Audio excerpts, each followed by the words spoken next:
This video is powered by Meta's Lifestyle Franchisee Showroom Pan India.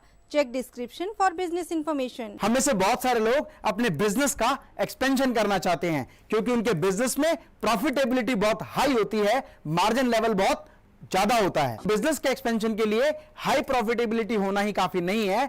Business के expansion के लिए finance, marketing और administration बहुत जरूरी है। आज हम में से बहुत सारे लोग बिजनेस का एक्सपेंशन अलग अलग तरीके से कर सकते हैं, जैसे franchise network, master franchise network, dealership network, distributorship network, super stockist and C&F। इसके अलावा बिजनेस का एक्सपेंशन ज्वाइंट वेंचर और एंजल इन्वेस्टर के माध्यम से भी किया जा सकता है। लेकिन किसी भी सिस्टम से बिजनेस को डेवलप करने के लिए आपके पास एक बेहतरीन बिजनेस प्रपोजल या बिजनेस प्लान होना जरूरी है। किसी भी बिजनेस प्रपोजल को डिजाइन करने के लिए बिजनेस प्रपोजल के 5 इंपॉर्टेंट एलिमेंट्स होते हैं और बिजनेस के 5 इंपॉर्टेंट एलिमेंट्स हैं कंपनी का profile, level of investment, level of profitability, break even point and ROI, return on investment. और इसके साथ साथ सबसे महत्वपूर्ण चीज है कंपनी की तरफ से प्रोवाइड की जाने वाली सपोर्ट एंड सर्विसेज। और यदि हम इन सभी चीजों को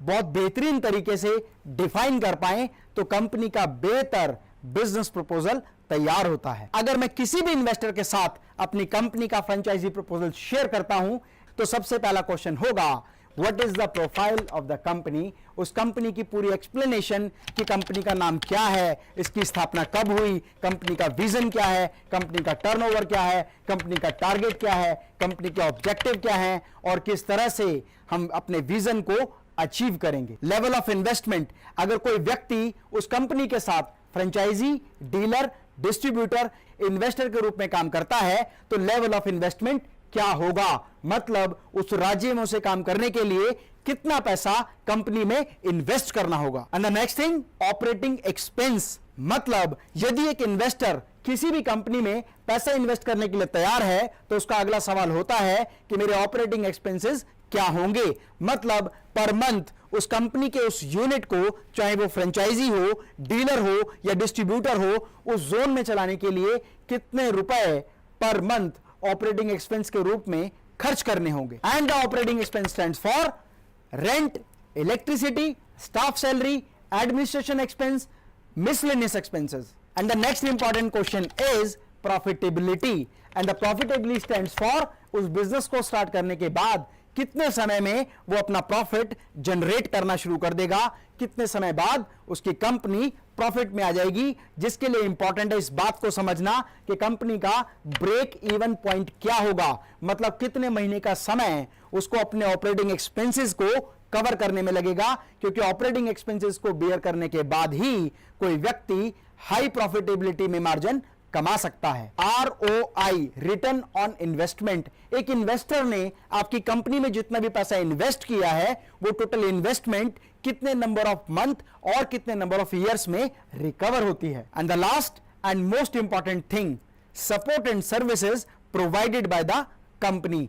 यदि हम इन्वेस्टर के रूप में किसी व्यक्ति से पैसा अपनी कंपनी में इन्वेस्ट कराते हैं, चाहे वो फ्रेंचाइजी हो, चाहे वो डीलर हो, इन्वेस्टर हो, कौन कौन सी सपोर्ट और सर्विसेज हम कंपनी की तरफ से उस जोन, उस स्टेट और उस कंट्री में बिजनेस को सरवाइव करने के लिए प्रोवाइड करेंगे, like advertisement support, marketing support, administration support. इन 5 इंपॉर्टेंट मॉड्यूल्स को इकट्ठा करने के बाद जो प्रपोजल तैयार होता है उसी के बिहाफ पर एक इन्वेस्टर आपकी कंपनी में इन्वेस्ट करने के लिए तैयार होता है। फ्रेंड्स, आप लोगों की हेल्प के लिए मेटास क्लब के बिजनेस चैनल पे हमने बहुत सारी इंफॉर्मेटिव ट्रेनिंग वीडियो शेयर की है। आप ये लाइब्रेरी देखें, जो वीडियो आपको पसंद आता है उससे सीखें, समझें और अपने बिजनेस में इंप्लीमेंट करें। और यदि आप भी मेरे ट्रेनिंग प्रोग्राम में एज ए गेस्ट आना चाहते हैं तो कमेंट बॉक्स में अपना कमेंट अवश्य लिखें। आपके सुनहरे भविष्य की कामना करता हूं। जय हिंद, जय भारत।